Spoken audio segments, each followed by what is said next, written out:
여러분, 다니엘서 우리가 6장을 함께 교독했습니다.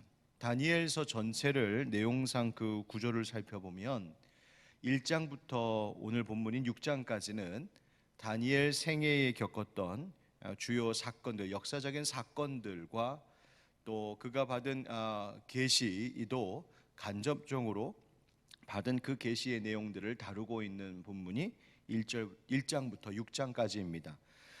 그리고 이제 7장부터 12장은 바로 다니엘에게 하나님께서 직접적으로 주신 그 계시 묵시를 기록하고 있는 부분입니다. 바로 이렇게 6장까지 그리고 나머지 12장까지 다니엘서는 그 내용상 구분하여 생각할 수 있습니다. 바로 오늘 본문은 그 다니엘의 역사, 그 생애 가운데 있었던 사건들을 다루고 있는 전반부 중 그 마지막 이야기가 되겠습니다.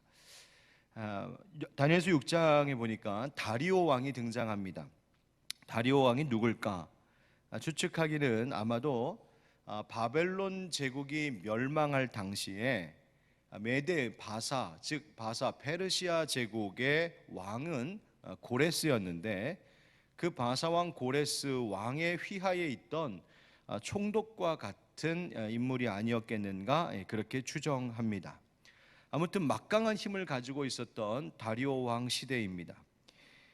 이 다니엘의 사자굴 사건은 표면적으로 보면 당시 왕의 신하들 사이에 서로 권력을 차지하기 위한 음모와 그 계략을 보여주고 있는 어떤 면에서는 정치적인 사건들로 보이기도 합니다.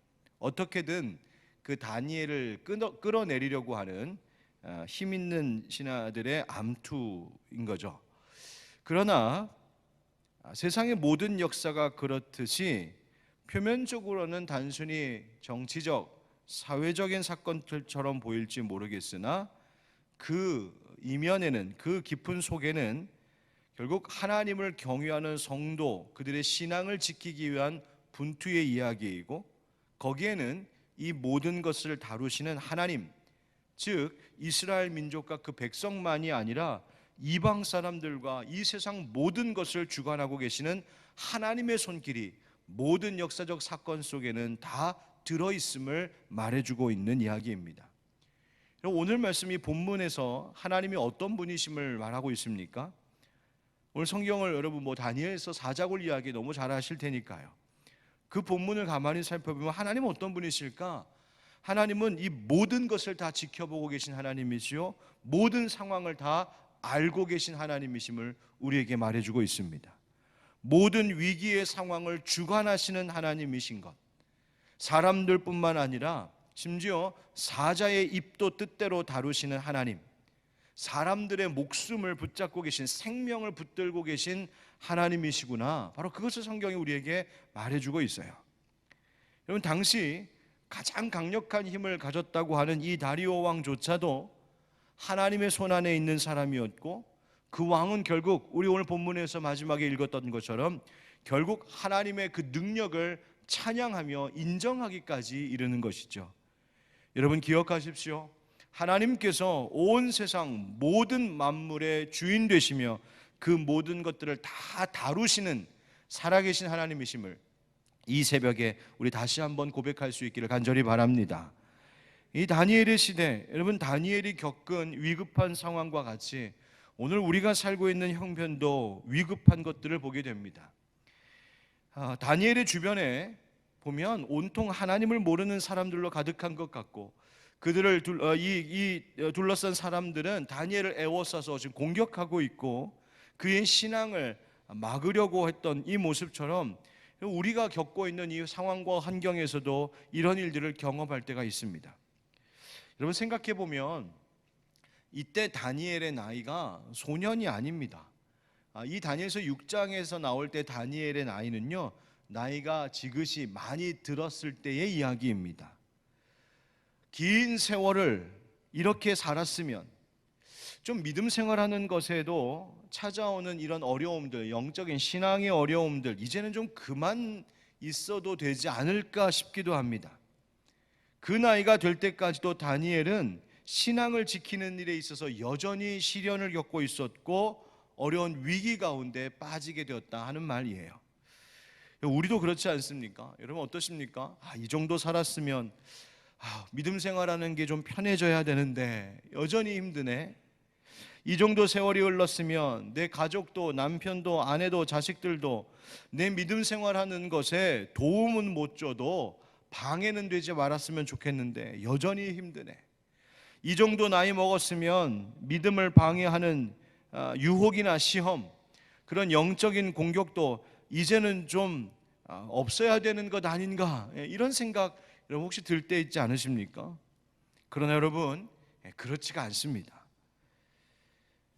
자기 위치에서 막강한 힘을 가지고 있었던 이 다니엘도 나이도 많이 들고 나라가 바뀔 때마다 공을 세워서 높임받았던 다니엘도 여전히 세월은 흘렀지만 자기의 믿음을 흔들어 놓으려고 하는 공격들과, 영적인 공격들과 여전히 계속해서 맞서 싸워야 하는 인생이었다는 점을 우리는 좀 주목해서 볼 필요가 있습니다. 심지어 이 나이가 될 때 믿음 지키려다가 굶주린 사자들에게 둘러싸일 정도의 어려움도 겪었습니다.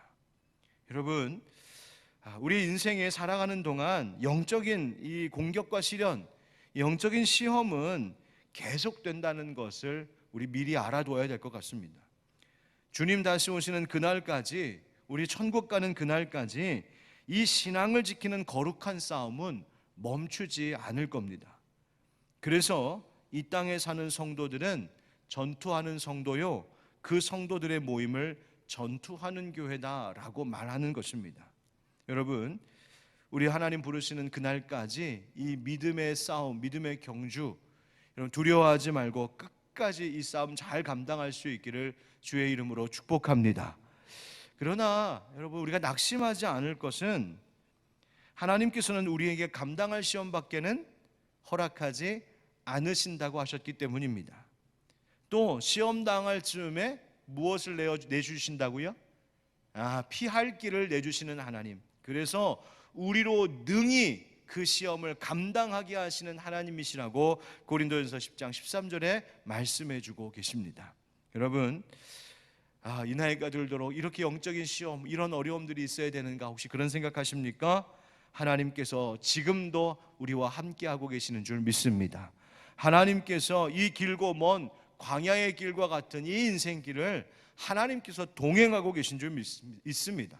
그러니 하나님이 보호하시고 인도하시고 그 공급하시는 하나님으로 인하여 이 긴 영적 싸움에서 끝까지 이 경주를 완주하고 또 승리하는 우리가 되게 하실 줄도 믿습니다.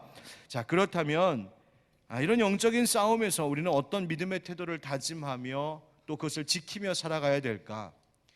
그 첫째는 오늘 말씀 우리에게 주시는 기도의 제목이기도 한데요, 삶의 중심이 흔들리지 않게 해야 됩니다. 뭐가 흔들리면 안 된다고요? 삶의 중심이 흔들리면 안 됩니다. 여러분, 삶의 중심이라고 하는 것은 내가 살아가는 삶의 방향성이기도 합니다. 나는 무엇을 위해 살아가는가? 나는 어디를 향하여 가고 있는가? 또 어느 기준에서 나는 떠나지 않기 위하여 이렇게 고군분투하고 있는가? 여러분, 이 삶의 중심, 삶의 방향성이 무너지면 그 방향을 잃고 결국 방황할 수밖에 없습니다. 삶의 중심이 흔들리면 삶의 의미도 상실하게 되고요, 삶의 의미를 상실하게 되면 우리 삶의 기쁨을 잃어버리게 됩니다. 또 삶의 그 방향성을 잃어버리고 중심이 흔들리게 되면 어떤 일을 볼 때에 그것을 바라보는 판단하는 분별력도 흐려지게 됩니다. 중심이 흔들리면 유혹에도 쉽게 넘어갑니다. 마치 닻을 내리지 않은 배가 그냥 물 위에 둥둥 떠 있다가 바람에 쉽게 휩쓸려 가는 것과 마찬가지입니다. 중심이 필요합니다. 방향성이 분명해야 된다는 거예요.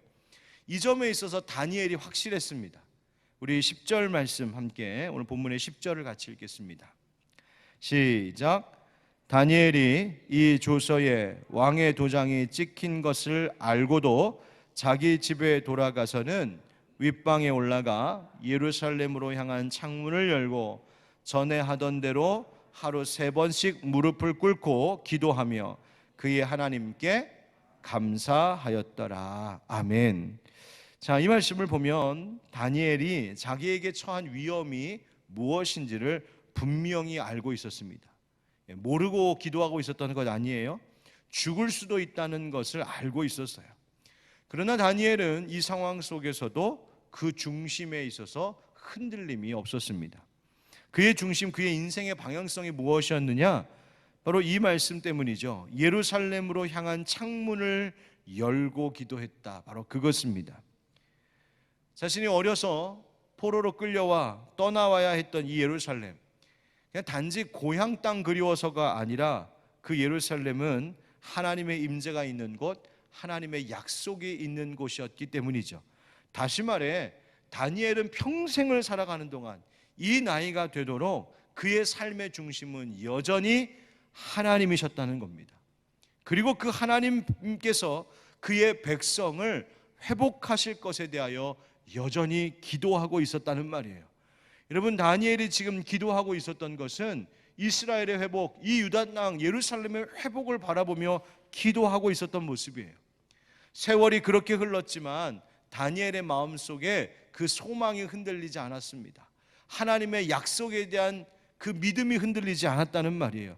그래서 이스라엘 백성들의 회복을 꿈꾸며 내가 내 자신의 당내에 자기가 살아있는 동안에 그리 되지 아니할지라도 하나님께서 우리 이 백성들을 반드시 회복시키시고 저 예루살렘 회복시키실 것을 바라보며 창문을 열고 기도하고 있었다는 말이죠. 어떠한 형편에서든지 다니엘은 삶과 또 그 삶의 중심이 하나님이심을 잊지 않았습니다. 심지어 오늘 말씀에 보면 기도하는데 그 10절 끝에 보니까 기도하며 그의 하나님께 감사하였더라 이렇게 되어 있어요. 여기서 감사했다는 말을 보면 어원상 손을 들고 하나님 앞에 감사와 찬양을 드리는 행위로 기도했다는 것을 알 수 있습니다. 아니 어떻게 지금 이 상황에서 감사할 수 있을까? 심지어 지금 자기가 끌려가 사자굴에 던져질 수 있는 이 상황인데 어떻게 감사할 수 있었을까? 이유는 이 모든 상황을 알고 계시는 하나님이심을 다니엘이 확실히 믿고 있었기 때문입니다. 바로 그 신뢰함 때문이었어요. 다니엘은 하나님 앞에 엎드려서 자기의 믿음을 지켜주신 것에 감사하고, 아마 어쩌면 더 나아가 다니엘은 사자굴에 자신이 던져져서도 하나님께서 분명히 자기를 지켜주실 것을 확신하고 있었을지 몰라요. 아니 그렇게 하지 아니하실지라도 그 다니엘의 세 친구들이 고백했던 것처럼 하나님 나를 사자굴에서 건져 구원해 주시지 못할지라도 거기에는 다 하나님의 섭리가 있음을 믿습니다. 하나님의 선하신 일들이 있을 줄 믿습니다라고 하는 마음으로 죽을 위기 속에서 손을 들고 감사하며 찬양했다는 말입니다. 우리 사랑하는 기도의 동역자 여러분, 어떤 상황, 어떤 현실의 형편 속에서도 그 마음의 중심, 하나님을 향한, 주를 향한 이 중심이 흔들리지 않기를 주의 이름으로 축복합니다. 여러분, 지난 주일 말씀 혹시 기억하십니까? 시편 48편 말씀 가지고 우리가 함께 말씀 나눴었죠. 하나님이 이 땅에 교회를 세우신 것에 우리 감사하자. 왜? 교회는 하나님의 임재가 있는 곳이기 때문에, 교회는 하나님께서 우리에게 베풀어 주신 피난처이기 때문에, 하나님께서 교회를 통하여 선한 목자와 같이 우리를 인도하시기 때문에 우리 교회가 있음에 우리 감사하자 고백했습니다. 교회가 있음에 대한 감사, 결국 그것은 교회 중심으로 내가 살아간다는 것이요, 그것은 하나님 중심으로 살겠다라고 하는 다짐이죠. 여러분, 다니엘이 하나님 중심으로 늘 그 마음의 창문을 활짝 열고 주를 향하여 살았던 것처럼 이 코로나 어려운 시대에 우리의 몸과 마음이 참 어렵고 자유롭지 않은 이 시대에도 하나님을 향하여서 마음을 열고 주님 중심으로 살아가는 이 모습에 있어서만큼은 흔들림이 없는 다니엘과 같은 믿음의 용사들 되시길 주의 이름으로 축복합니다. 두 번째로, 이 계속되는 영적 싸움에서 우리가 지켜야 될 게 뭘까? 그러면 거룩한 습관을 유지해야 합니다. 방금 읽었었던 우리 10절 말씀의 중간에 보면 이런 말이 있습니다.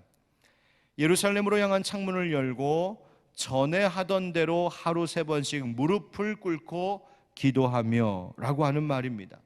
전에 하던 대로 했다. 여러분, 다니엘의 이 기도 생활, 이 거룩한 행동은 갑작스러운 일이 아니었다는 말이에요. 어느 정도로 이것이 거룩한 습관으로 다니엘에게 자리 잡고 있었냐면, 주변에 다니엘을 시기 질투하고 모함하는 그 악한 그 땅의 다른 사람들까지, 다른 신하들까지도 다니엘이 하루에 빠뜨리지 않고 기도한다는 것을 알고 있었어요. 그것을 왕에게 보고했고, 그래서 그것을 꼬투리 잡아 이 어려움에 빠지게 했다는 것 아니겠습니까? 여러분, 이 코로나 시대에 굉장히 중요하게 지금 여겨지고 있는 것이 있는데, 그게 바로 건강한 루틴입니다. 이런 루틴이라고 하는 말 요즘 많이 쓰는데 혹시 들어보셨어요? 이 루틴이라고 하는 말은 계속 똑같이 반복하는 거예요. 예. 똑같이 반복되는 하루의 일과 혹은 나의 습관, 나의 행동, 루틴이라고 얘기할 수 있어요. 그런데 건강한 루틴이 필요한 거예요.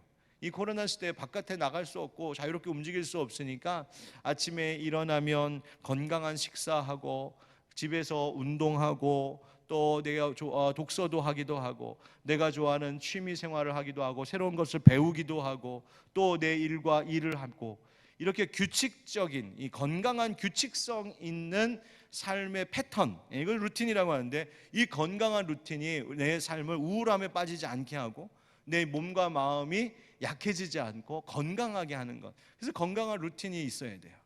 여러분, 신앙생활도 마찬가지 아니겠습니까? 여러분, 코로나 시대가 참 힘든 시기이기는 하지만 어떤 이들은 이 힘든 시기 속에서 여기에 짓눌려서 내 몸과 마음이 무너지는 사람들도 있겠지만, 반면 이 시간을 잘 활용하여서 자신을 건강하게 하는 유익한 기회로 삼는 지혜로운 사람들도 있습니다. 여러분, 신앙생활도 딱 그렇습니다. 영적인 싸움, 세상의 시련과 어려움이 많고 내 상황과 환경과 형편이 참 어려워서 나를 힘들게 하는 일들이 있겠지만, 그러나 그 속에서도 거룩한 루틴, 거룩한 습관을 자리 잡으면 그것이 반복될 때마다 내 영적 근력이 강해진다는 사실을 기억하셔야 됩니다. 우리 성도님들 가운데 이런 분들 계시잖아요. 여러분도 마찬가지죠. 아침에 일어나면 새벽 기도하고 또 나오기가 어려운 형편이면 가정에서 영상으로라도 하나님 말씀 앞에 무릎 꿇고, 또 새벽 기도 시간이 끝나고 나면 개인적으로 말씀 묵상하기도 하고 말씀 통독하기도 하고, 요즘 어떤 분들은 필사하신다고 해서 너무나 감사하고요. 또 우리 교회 지금 계속하고 있는 것이 있는데, 가정 예배 열심히 지금 도전하는 많은 가정들이 지금 7주차까지 왔어요. 거룩한 루틴이 개인적으로 가정 안에 계속 만들어지고 있는 것이죠. 그것이 바로 우리를 지키는 것입니다. 사랑하는 성도 여러분, 다니엘과 같이 전에 하던 대로 기도했다. 여러분, 급한 일이 있을 때만 기도하지 마시고요, 거룩한 습관, 거룩한 루틴이 내 삶 가운데 새겨지고 자리 잡아서 그것이 나를 영적 싸움에서 늘 승리하게 하는 굳은 믿음 주는 귀한 여러분의 삶이 되기를 주님의 이름으로 축복합니다. 마지막 한 가지만 더 이야기하자면, 이 영적 싸움에서 우리가 어떻게 하면 이길 수 있을까? 하나님에 대한 전적인 신뢰가 필요합니다. 전적인 신뢰입니다. 다니엘이 이 일로 끌려가고 굴에 던져지고, 그리고 그 굴에 들어가 있을 때에 다니엘이 어떻게 행동했는지, 무슨 말을 했는지 성경에 기록되어 있지 않습니다. 그러나 다니엘이 이 모든 일련의 과정 속에서 심지어 그 사자굴에서 이제 꺼내져 나올 때까지도 다니엘이 흔들리지 않고 가지고 있었던 마음이 무엇인지를 알 수 있는 말씀의 대목이 있습니다. 우리 23절 같이 읽겠습니다. 23절 시작.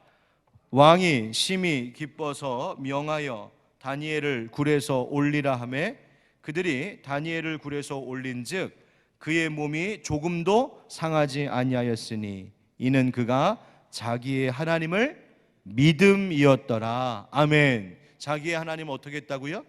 믿었다. 바로 믿음 때문이다.